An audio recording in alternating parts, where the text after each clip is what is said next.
روزانہ 100 مرتبہ استغفار کا وظیفہ پڑھا جائے،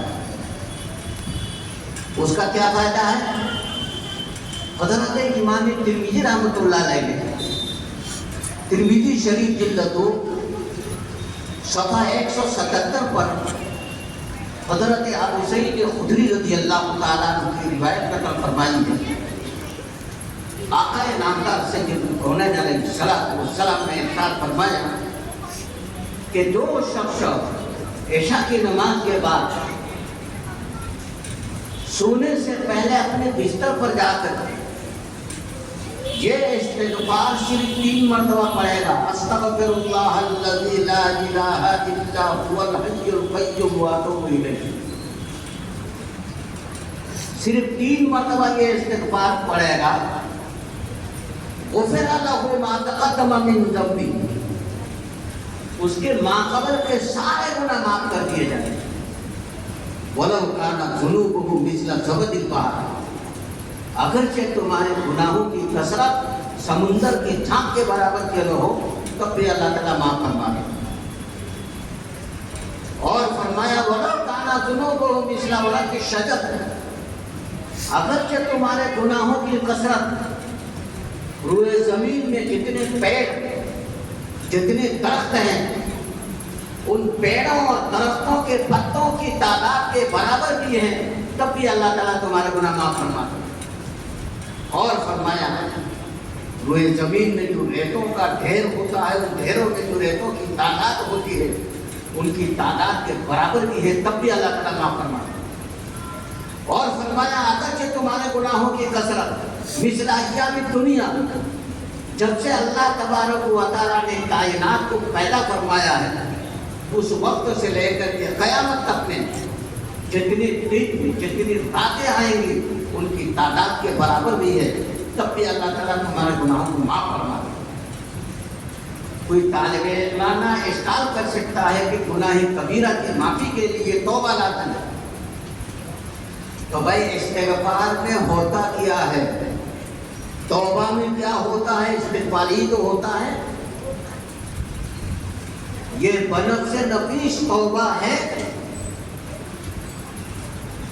یہ استغفار خود توبہ ہے۔ اسی لیے امام ترمذی رحمۃ اللہ علیہ نے حدیث شریف کے بارے میں فرمایا ھذا حدیث حسن، اعلیٰ درجہ کی حدیث شریف، حدیث حسن ہے۔ تیسری چیز جس کی تلقین کی جاتی ہے روزانہ 100 مرتبہ، جب 3 مرتبہ پڑھنے کے نتیجے میں اس قدر گناہ معاف ہو جاتا ہے تو 100 مرتبہ پڑھنے سے کس قدر گناہ معاف ہو جائے گا۔ اور تیسری چیز روزانہ 100 مرتبہ تیسرا کلمہ پڑھا جائے، اس سے کیا فائدہ ہوگا؟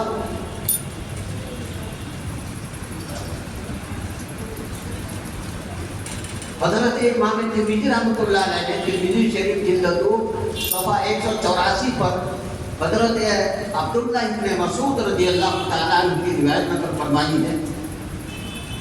آقا نامدار سید الکونین علیہ السلام نے ارشاد فرمایا لقیت ابراہیم علیہ السلام لیلۃ اسریت، لیلۃ الاسراء میں شب معراج میں حضرت سیدنا ابراہیم علیہ السلام سے میرے ملاقات ہوئی۔ آقا نامدار علیہ السلام فرماتے ہیں لیلۃ الاسراء میں شب معراج میں میرے ملاقات ہوئی ابراہیم علیہ السلام سے۔ واپسی کے وقت میں حضرت سیدنا ابراہیم علیہ السلام نے مجھ سے فرمایا کہ آپ اپنی امت میں واپس تشریف لے جا رہے ہیں، میرے طرف سے اپنی امت کے لیے 2 تحفہ لے جائیے۔ حضرت سیدنا ابراہیم علیہ السلام امت محمدیہ کے لیے تحفہ پیش فرما رہے ہیں۔ وہ کیا تحفہ پیش فرما رہے ہیں؟ نمبر 1، اقرا امتک منی السلام، آپ اپنی امت کے سامنے میرے طرف سے سلام کا تحفہ پیش کر دیں۔ ہم سب حضرت سیدنا ابراہیم علیہ السلام کی بارگاہ میں وعلیکم السلام کہتے ہیں۔ دوسرا تحفہ فرمایا حضرت سیدنا ابراہیم علیہ السلام نے، وَأَخْبِرْهُمْ أَنَّ الْجَنَّةَ طَيِّبَةُ التُّرْبَى عَذَبَةُ الْمَاءِ وَأَنَّهَا قِيعَانٌ وَأَنَّ غِرَاسَهَا سُبْحَانَ اللَّهِ وَالْحَمْدُ لِلَّهِ وَلَا إِلَٰهَ إِلَّا اللَّهُ وَاللَّهُ أَكْبَرُ۔ آپ اپنے امت کے سامنے اس بات کا اعلان فرما دیں کہ جنت کے سرزمین، جنت کی سرزمین صاف شفاف ہے، کوئی چیز اگی ہوئی نہیں ہے۔ عذبۃ الماء، وہاں کا پانی بے انتہا میٹھا ہے۔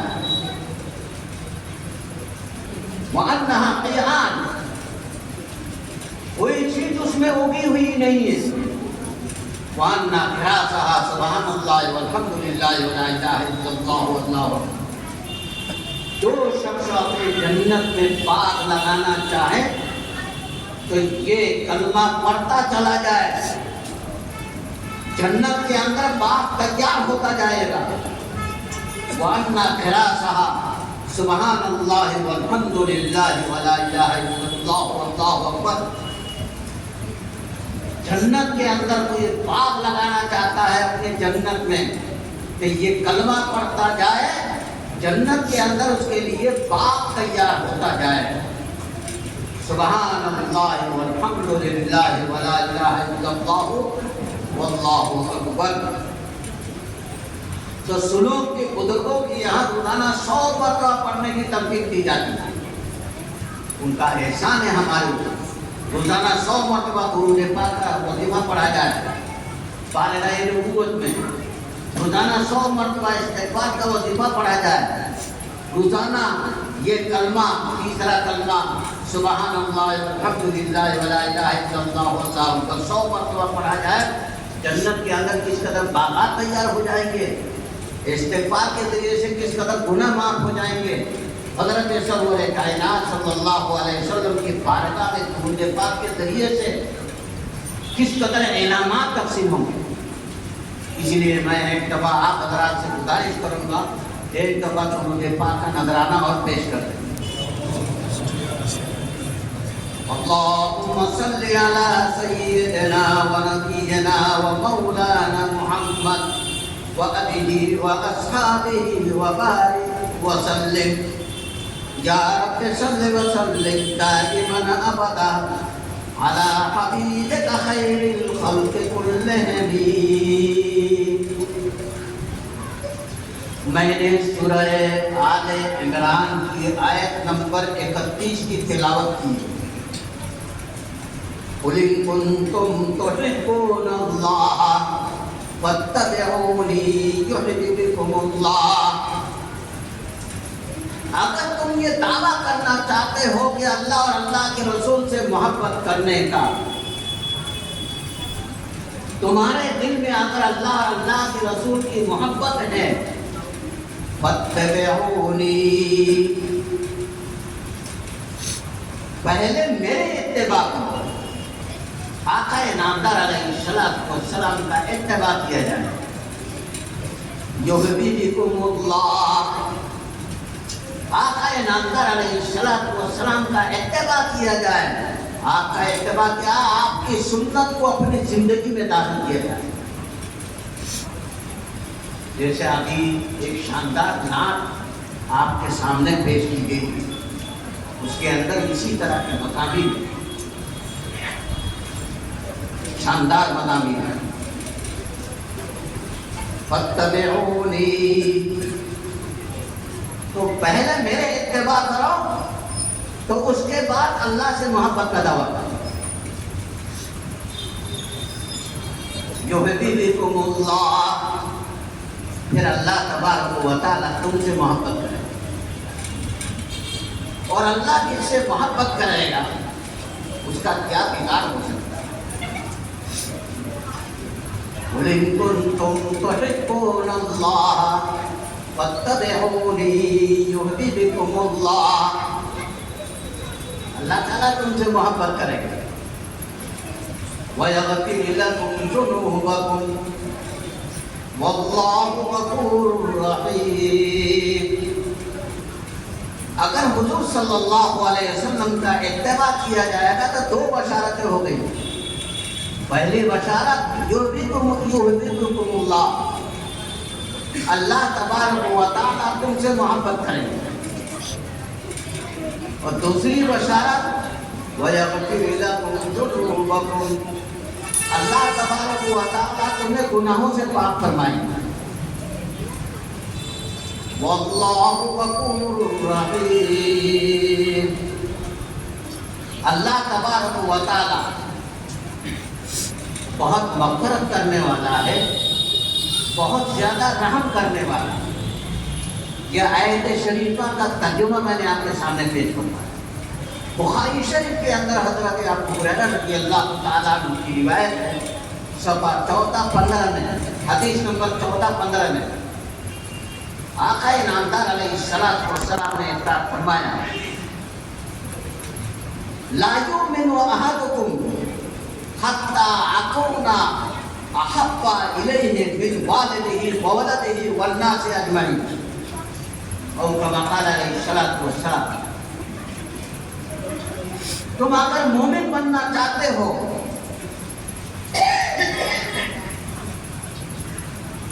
تم اگر پکے سچے مومن بننا چاہتے ہو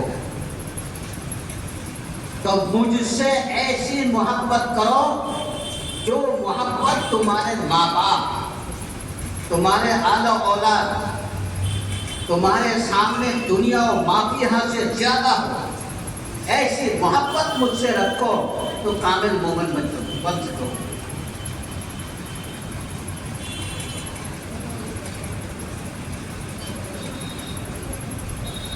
تم اگر کامل مومن بننا چاہتے ہو تو حضرت سید الکونین علیہ السلام کی محبت تمہارے دل میں، تمہارے آل و اولاد، تمہارے ماں باپ، تمہارے مال و دولت، دنیا و مافیہ سے زیادہ ہونا لازم ہے. تب جا کر کے تمہارے اندر ایمان کی حلاوت آ جائے گی، کمال ایمان تمہارے اندر آ جائے گا.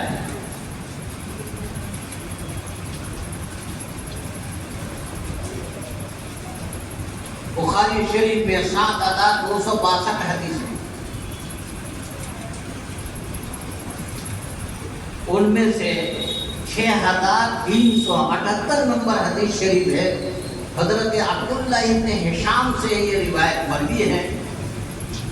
حضرت عبداللہ ابن ہشام رضی اللہ تعالیٰ عنہ فرماتے ہیں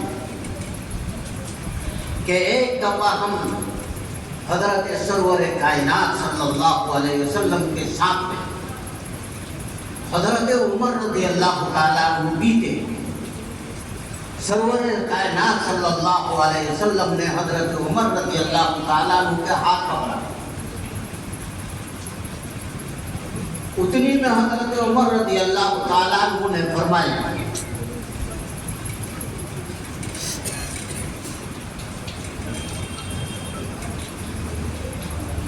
یا رسول اللہ صلی اللہ علیہ وسلم، میرے دل میں آپ کی محبت اتنی زیادہ ہے، اتنی زیادہ میرے جان کے علاوہ ہر چیز سے زیادہ محبت ہے، بس میرے جان ہے. الا نفسی.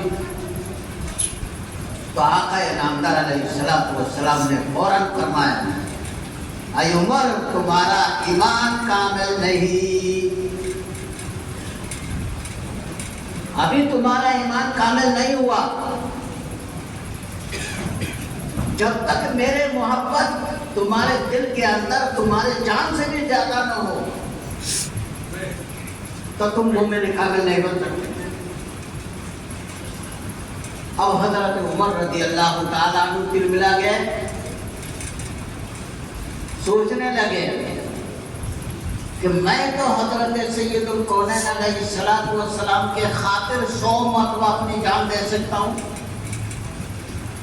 تو پھر فرمایا: یا رسول اللہ صلی اللہ علیہ وسلم، آپ میرے جان سے بھی زیادہ محبوب ہے. تب آقا نامدار علیہ السلام نے فرمایا: کہ اے عمر اب تمہارا ایمان کامل ہوا ہے. اس لیے ہر مومن کے دل کے اندر سرور کائنات صلی اللہ علیہ وسلم کی محبت ہر چیز سے زیادہ ہونا چاہیے. ہر شے سے زیادہ محبت ہونا چاہیے حضرت سید الکونین علیہ السلام.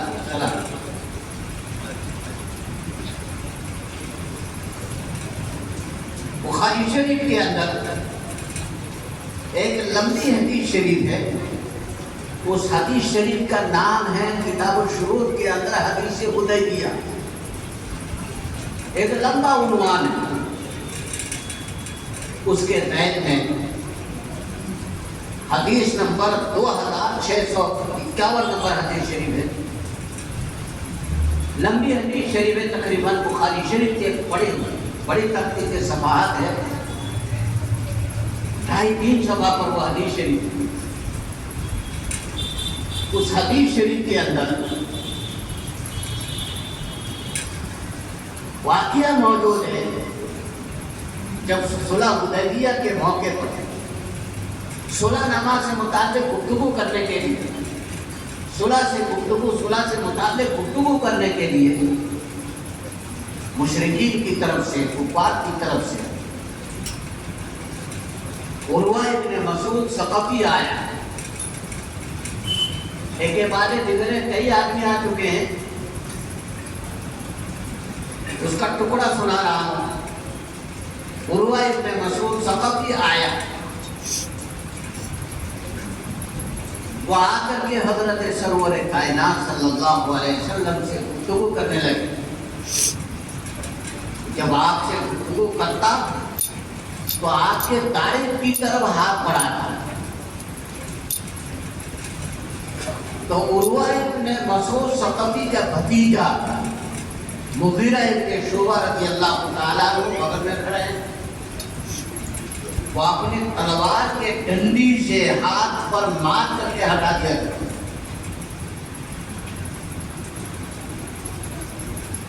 چچا کے ہاتھ کو ہٹاتے رہے. تو عروہ ابن مسعود نے پوچھا ہے کہ یہ کون ہے؟ اور لوہا کے خود پہن رکھا تھا اس لیے پہچانا نہیں جا رہا تھا. یہ تیرا بھتیجا ہے مغیرہ ابن شعبہ. اس کے بعد کچھ واقعہ ہے اس طرف میں نہیں جاتا. پھر اس کے بعد عروہ ابن مسعود ثقفی نے حضور صلی اللہ علیہ وسلم سے فرمایا کہ اے محمد، جن لوگوں کو میں آپ کے ساتھ دیکھ رہا ہوں، جن کے چہروں کو آپ کے ساتھ دیکھ رہا ہوں، کل اگر قریش کے نوجوانوں سے اگر مڈبھیڑ ہو گئے، لڑائی ہو گئی، جنگ ہو گئی، یہ آپ کو چھوڑ کر بھاگیں گے. حضرت ابو بکر صدیق رضی اللہ تعالیٰ عنہ کھڑے ہو گئے. کیا کہتا ہے تو لاتا و عزا کی شرمگاہ کو چوس لے جا کر کیا ہم آقا نامدار علیہ السلام اپنے محبوب کو چھوڑ کر کے بھاگ جائیں گے؟ حضرت ابو بکر نے للکارا. اس کے بعد عروہ ابن مسعود ثقفی کیا دیکھتا ہے؟ جب آپ ناک جھاڑتے ہیں تو آپ کی ناک کی ریڑھ زمین پر نہیں پڑ سکتی، کسی نہ کسی جانشار صحابی کے ہتھیلی پر ہے اور وہ لے کر کے اپنے بدن میں مانگتے ہیں. اور جب آپ تھوکتے ہیں تو آپ کی تھوک زمین پر نہیں پڑ سکتی تھی، کسی نہ کسی جانشار صحابی کے ہاتھ ہتھیلی پر ہے اور اسے لے کر کے اپنے بدن میں مانگتے ہیں، چہرے پر مانگتے ہیں، سینے پر مانگتے ہیں. اور جب آپ وضو کرنے لگتے ہیں تو آپ کے وضو کا پانی ایک قطرہ بھی زمین پر نہیں پڑ سکتا تھا.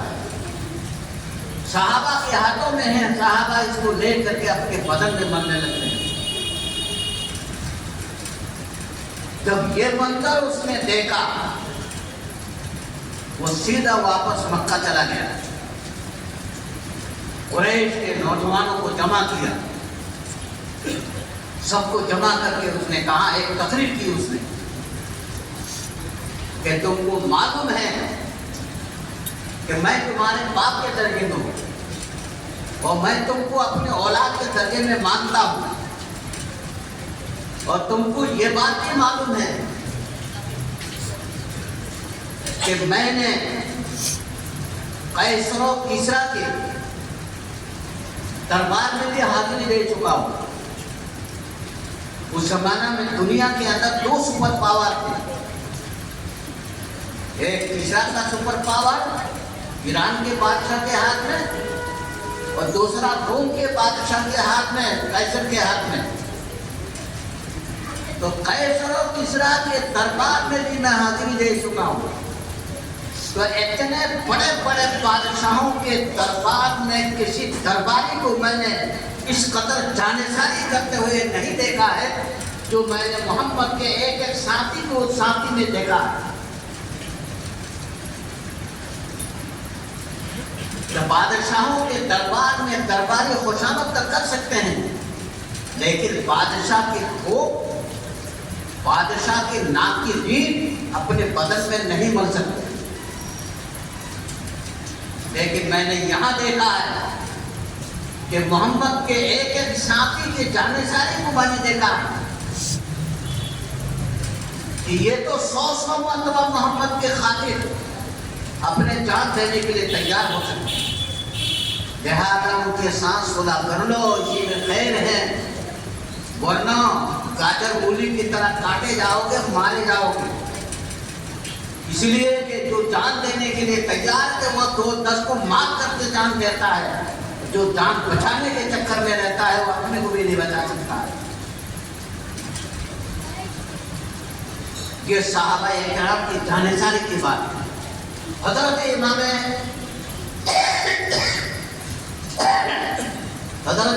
بیہقی رحمۃ اللہ علیہ نے شعب الایمان میں 11,769 حدیثیں نقل فرمائی ہیں۔ ان میں سے 3,351 نمبر حدیث شریف ہے حضرت عبد الرحمن بن ابی قراد رضی اللہ تعالیٰ عنہ سے مروی ہے۔ وہ فرماتے ہیں ان النبی صلی اللہ علیہ وسلم توضأ یوما فجعل اصحابه يتمسحون بوضوئه۔ حضرت سید الکونین علیہ السلام ایک دفعہ وضو کرنے لگے تو حضرات صحابہ کرام ہر طرف سے ٹوٹ پڑے آپ صلی اللہ علیہ وسلم کے وضو کے پانی کو، وضو کے مستعمل پانی کو حاصل کرنے کے۔ تو حضور صلی اللہ علیہ وسلم نے صحابہ سے کہا کہ ما حملکم علی ھذا، تمہیں اس بات پر کس چیز نے ابھارا ہے؟ تو صحابہ نے جواب دیا حب اللہ و رسولہ، اللہ اور اللہ کے رسول کی محبت نے ہمیں اس بات پر ابھارا۔ حضور اکرم صلی اللہ علیہ وسلم نے فرمایا یہ تمہارے طرف سے محبت کا دعویٰ ہے، اللہ کے رسول سے محبت کا دعویٰ ہے۔ حب اللہ و رسولہ، اللہ اور اللہ کے رسول سے محبت کا دعویٰ ہے، لیکن دعویٰ کے ثبوت کے لیے دلیل پیش کرنا پڑتا ہے۔ تمہارے پاس کیا دلیل ہے اس کے بارے میں؟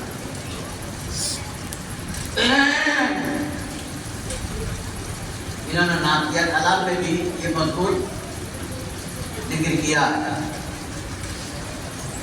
یہ تمہارے طرف سے محبت کا دعویٰ ہے، دلیل پیش کرنا پڑے گا۔ کیا دلیل ہے؟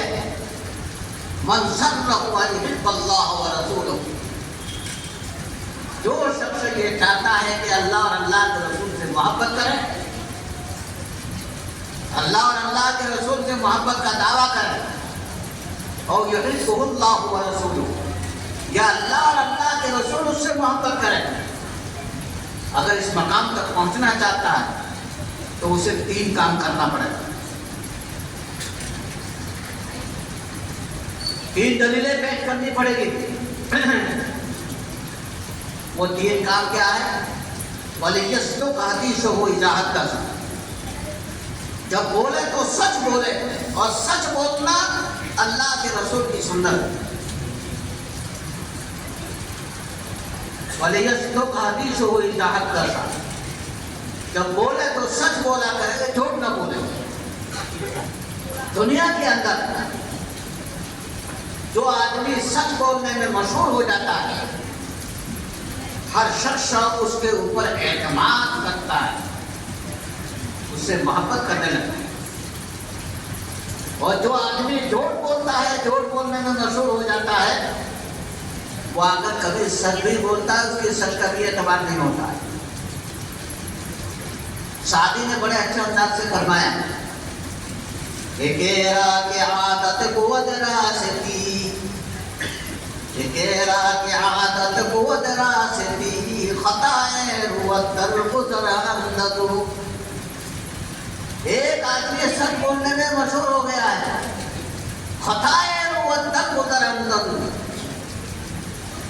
اگر اس سے کوئی خطا غلطی ہو جائے تو ہر شخص معاف کرنے کے لیے تیار ہے۔ وَقَرْنَا مُوَرْشُدِ بِنَا نَاسِتِي تِقَرَّا سَبَا وَرْنَدَا رَمْدَدُ، اگر جھوٹ بولنے میں مشہور ہو گیا ہے تو تِقَرَّا سَبَا وَرْنَدَا رَمْدَدُ، تو پھر وہ اگر سچ بھی بولتا ہے تو اس کے سچ کا بھی اعتبار نہیں کیا جاتا ہے۔ تو سچ بولنا بہت بڑی چیز ہے، یہ بہت بڑی دولت ہے، سچ بولنے کی عادت بن جاتی ہے۔ تو آقا نے فرمایا کہ اگر اللہ اور اللہ کے رسول سے محبت کا دعویٰ کرنا چاہتے ہو، فَلْيَصْدُقْ حَدِيثُهُ اِذَا حَدَّثَ، جب بھی بولا تو سچ بولا۔ دوسری دلیل وَلْيُؤَدِّ أَمَانَتَهُ اِذَا اؤْتُمِنَ، تم امانت دار بن جاؤ۔ اللہ سے محبت کا دعویٰ کرنا، رسول سے محبت کا دعویٰ کرنا صحیح ہوگا، ورنہ چھوٹا دعویٰ ہے تمہارا دعویٰ۔ وَلِيُؤَدِّ أَمَانَتَهُ إِذَا اؤْتُمِنَ، جب تمہارے پاس کسی کی امانت ہو، کسی کا حق ہو، کسی کو دینا ہے، وہ لینے کے لیے آ جائے، فوراً بلا کسی ٹرانسمٹر کے اس کا حق اسے ادا کرے۔ تو یہ اللہ اور اللہ کے رسول سے محبت کی علامت ہے۔ تیسری دلیل وَلِيُحْسِنْ جِوَارَ مَنْ جَاوَرَهُ، اپنے پڑوسیوں کے ساتھ، اپنے ملنے والوں کے ساتھ، اپنے دوستوں کے ساتھ، خاندانی لوگوں کے ساتھ، گھر والوں کے ساتھ رواداری کا معاملہ کرنا ہے۔ اپنے گھر والوں کے ساتھ، اپنے پڑوسیوں کے ساتھ، دوستوں کے ساتھ، ملنے والوں کے ساتھ خندہ پیشانی سے پیش آنا، ان کے ساتھ رواداری کا معاملہ کرنا، محبت کا معاملہ کرنا، یہ میری سنت ہے۔ حضرت سید الکونین علیہ السلام فرماتے ہیں اگر تم سچ بولنے والے بن جاؤ، امانت دار بن جاؤ، رواداری کرنے والے بن جاؤ، تو تمہارا دعویٰ صحیح ہے، ورنہ تمہارا دعویٰ چھوٹا دعویٰ ہوگا۔ ٹائم ہونے جا رہا، میں آخر میں ایک حدیث شریف اور سنا دیتا ہوں۔ امام ترمذی رحمۃ اللہ علیہ نے ترمذی شریف جلد 2 صفحہ 96 میں یہ حدیث شریف نقل فرمایا۔ حضرت امام طبرانی علیہ رحمہ نے الموجب الاوسط میں 9489 حدیثیں نقل فرمائی ہے، ان میں سے 5991 نمبر حدیث شریف ہے، لمبی حدیث شریف ہے۔ ترمذی نے مختصر نقل فرمائی اور موجب الاوسط کے اندر لمبی پوری حدیث شریف۔ حضرت انس رضی اللہ تعالیٰ عنہ کی روایت، حضرت انس رضی اللہ تعالیٰ عنہ فرماتے ہیں کہ جب آقا نامدار علیہ السلام ہجرت کر کے تشریف لائے، مدینہ منورہ تشریف لے آئے، تو میرے والدہ اور میری خالہ حضور اکرم صلی اللہ علیہ وسلم کی بارگاہ میں حاضر ہوئی۔ فرمانے لگے یا رسول اللہ صلی اللہ علیہ وسلم، یہ انصار کے سارے لوگ ہیں، انہوں نے آپ کو تحفہ پیش فرمایا اپنی اپنی حیثیت کے اعتبار، ہم ایک تحفہ آپ کو پیش کرنا چاہتے ہیں۔ کیا تحفہ پیش کرنا چاہتے ہیں؟ میری والدہ اور میرے خالہ وغیرہ جو ہے حضور کو تحفہ پیش کرنا چاہتے ہیں، ہم ایک تحفہ آپ کو پیش کرنا چاہتے ہیں۔ کیا تحفہ ہے؟ یہ پیارے انس ہے، 10 سال کی عمر، حضرت انس رضی اللہ تعالیٰ، آپ کو ایک خدمت کے لیے ایک چھوٹے بچے کی ضرورت ہے جو گھر کے اندر آ جا سکے۔ یہ پیارے انس ہوشیار ہیں، سمجھدار ہیں، اس کو ہم آپ کی خدمت میں، آپ کی خدمت کے لیے تحفہ کے طور پر پیش کرتے ہیں۔ یہ حدیث شریف کا ترجمہ میں آپ کے سامنے پیش کر رہا ہوں۔ تو میرے والدہ اور خالوں نے لے کر کے مجھے حضور کے بارگاہ میں پیش فرمایا خدمت کے لیے، حضور کی خدمت کے لیے۔ حضرت انس رضی اللہ تعالیٰ عنہ فرماتے ہیں 10 سال حضور اکرم صلی اللہ علیہ وسلم کی میں نے خدمت کی، تو آپ صلی اللہ علیہ وسلم نے مجھے کچھ نصیحت فرمائی۔ سب سے پہلی نصیحت جو مجھے فرمائی ہے وہ یہ فرمائی ہے، اے پیارے انس، رازداری کا خیال کرنا، اس لیے کہ جو خدمت کرنے والا ہوتا ہے اندر باہر ہر جگہ جاتا آتا ہے، وہ ہر چیز پر واقف ہوتا ہے۔ اس لیے حضور صلی اللہ علیہ وسلم نے فرمایا کہ پیارے انس، رازداری کا خیال رکھنا، رازدار بننا۔ چنانچہ حضرت انس رضی اللہ تعالیٰ عنہ فرماتے ہیں میں ایسا رازدار بنا کہ حضور کے راز کی باتیں ازواج مطہرات کو بھی ان کے پوچھنے کے باوجود نہیں بتاتا، میں اپنے والدہ کو بھی نہیں بتاتا۔ حضور اکرم صلی اللہ علیہ وسلم کی راز کی باتیں میں نے محفوظ رکھا۔ اس کے بعد دوسری نصیحت فرمائی، اے پیارے انس، باحضور نہ، جب بھی وضو ٹوٹ جائے تو وضو کر لیا کرو اور کامل وضو کر لیا کرو۔ کرامن کاتبین فرشتے جو تمہارے محافظ فرشتے ہیں، وہ تم سے محبت کرنے لگیں گے اور تمہارے عمر میں اضافہ ہوگا۔ اگر باوضو رہو گے تمہارے عمر میں اضافہ ہوگا اور محافظ فرشتے تم سے محبت کریں گے۔ تیسری وصیت فرمائی، تم جب گھر پر آؤ تو گھر والوں کو سلام دو، جب بھی گھر میں داخل ہو جاؤ تو گھر والوں کو سلام دو۔ ہم لوگ گھر میں ایسا ہی طرح داخل ہو جاتے ہیں، گھر والوں کو سلام نہیں کرتے۔ گھر والوں کو سلام کرنا سنت ہے، اس لیے گھر میں اگر بچے ہیں، بیوی ہیں، ان کو سلام کرنا چاہیے، گھر والوں کو سلام کرنا چاہیے۔ اس کی وجہ سے محبت بڑھتی ہے، گھر والوں میں محبت ہوتی ہے۔ جب بھی تم گھر میں جا کر کے گھر والوں کو سلام کرو گے تو گھر والوں کے دلوں میں تمہارے محبت بڑھے۔ اس کے بعد اگلی وصیت فرمائی حضور صلی اللہ علیہ وسلم نے کہ گھر میں داخل ہونے کے بعد تم گھر میں رہو، لیکن کچھ نفل نماز گھر کے اندر پڑھا کرو۔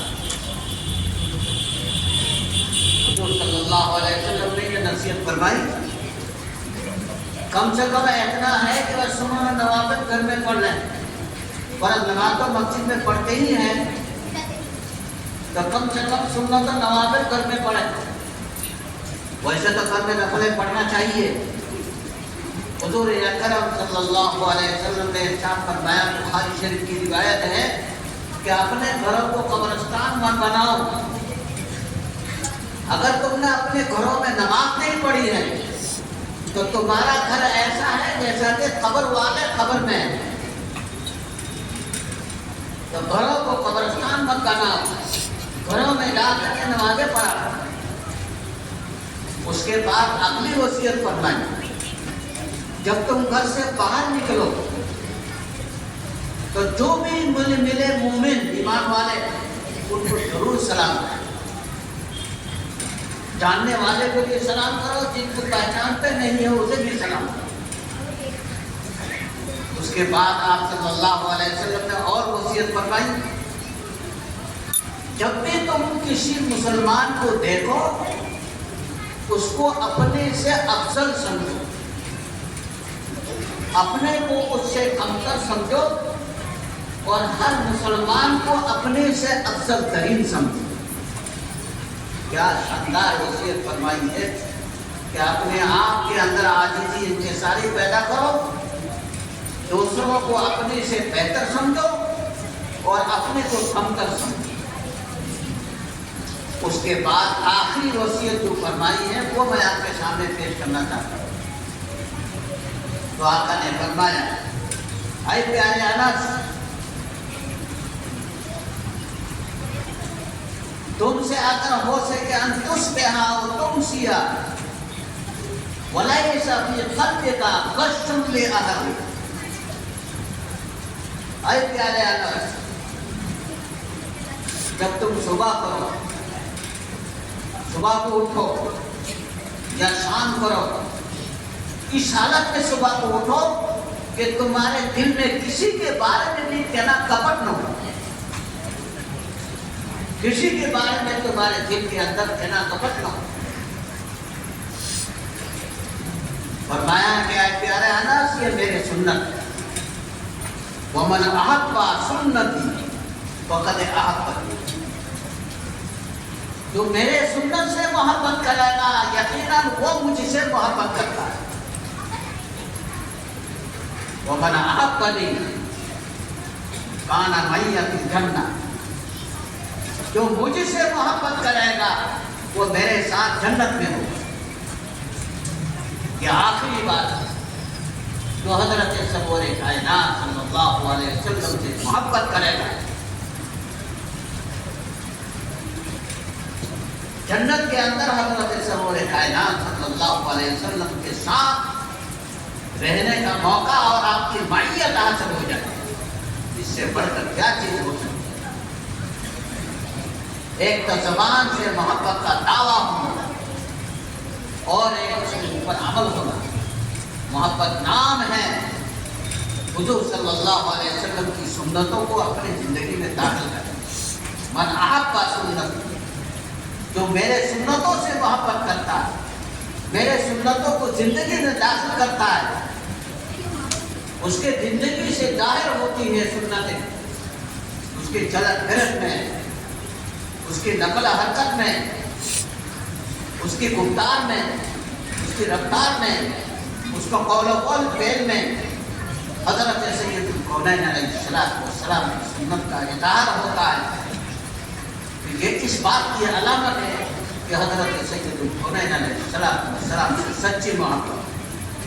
اللہ تبارک و تعالیٰ سے دعا فرمائیے کہ اللہ تعالیٰ حضرت سرور کائنات صلی اللہ علیہ وسلم کی سچی محبت ہمارے دلوں کے اندر داخل کرے اور آپ صلی اللہ علیہ وسلم کی سنتوں کو اپنی زندگی میں داخل کرنے کی توفیق عطا فرمائے.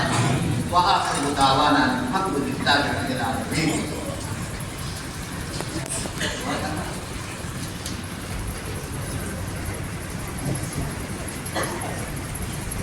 بسم اللہ الرحمن الرحیم.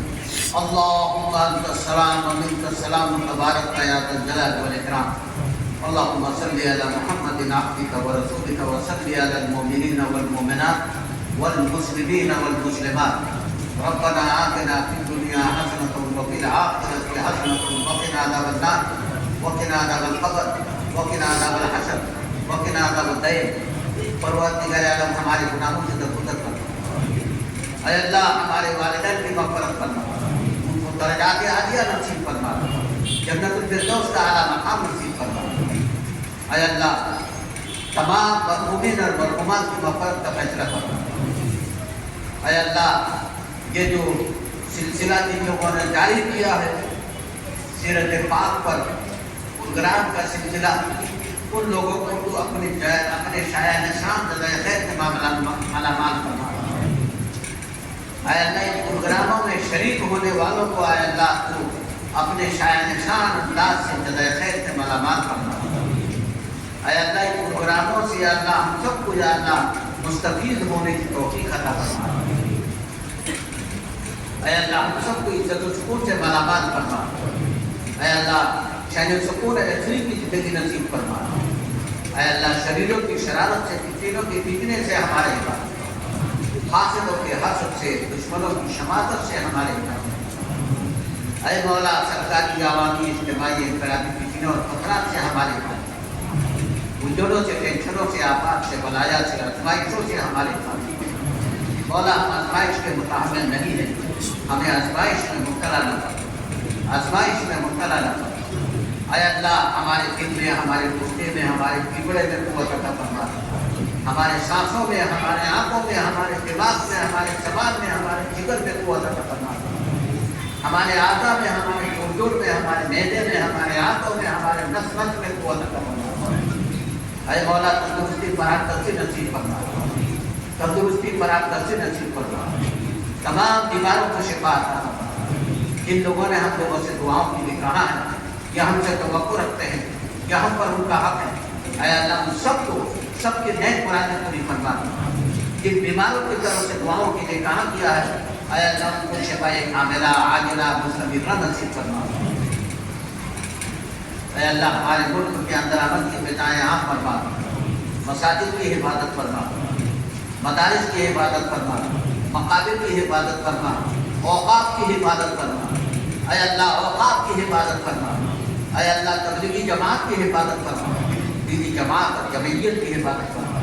دینی تنظیموں کی حفاظت فرما. اے اللہ فلسطین کے مسلمانوں کی حفاظت فرما. اے مولا ان کی جان مال عزت و آبرو کی حفاظت فرما. اے اللہ نہتے پڑے ہوئے ہیں یا اللہ ان کی حفاظت فرما. اے اللہ خیر کا فیصلہ فرما. عافیت کا فیصلہ فرما. اے اللہ ان پروگراموں کو شرف قبولیت سے مالا مال فرما. اے اللہ ہم سب کو سکون ایمان کی زندگی اور ایمان سکون پر خاتمہ نصیب فرما. حسن خاتمہ کی دولت نصیب فرما. سوء خاتمہ سے ہماری حفاظت فرما. حضرت سید الکونین علیہ السلام کی سب کے پیر سے اپنے فضل سے ہمارے دعائیں قبول فرما. وصلی اللہ تعالی علی خیر خلقہ وآلہ وصحبہ اجمعین برحمتک یا ارحم الراحمین.